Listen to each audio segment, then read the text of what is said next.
ఈ నెల 9న సీఎంగా చంద్రబాబు ప్రమాణ స్వీకారం చేయనున్నారన్నమాట టీడీపీ. సో ముందంజలో ఉంది, ఓట్ల లెక్కింపు జరుగుతూ ఉందన్నమాట. 4వసారి సీఎంగా అమరావతిలో ప్రమాణ స్వీకార కార్యక్రమం జరగబోతుందన్నమాట ఏపీ వ్యాప్తంగా. సో కూటమి ప్రపంచం సృష్టించిందనే చెప్పొచ్చు. 161 స్థానాల్లో గెలుపు దిశగా కూటమి అభ్యర్థులు కొనసాగుతున్నారన్నమాట.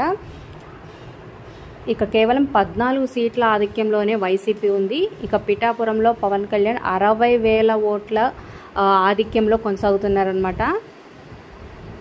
అలాగే ఇక చంద్రబాబు కుప్పంలో 6వ రౌండ్ ముగిసేసరికి 11,000 ఓట్ల ఆధిక్యంలో కొనసాగుతున్నారు.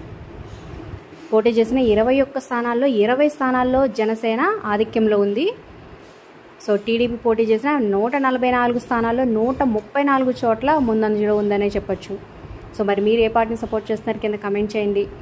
21 పార్లమెంట్ స్థానాల్లో సో టీడీపీ ఆధిక్యంలోనే ఉందన్నమాట. సో 9న సీఎంగా చంద్రబాబు ప్రమాణ స్వీకారానికి అమరావతిలో అన్ని ఏర్పాట్లు జరగబోతున్నాయి. 4వసారి సీఎంగా ప్రమాణ స్వీకారం చేయబోతున్న చంద్రబాబు.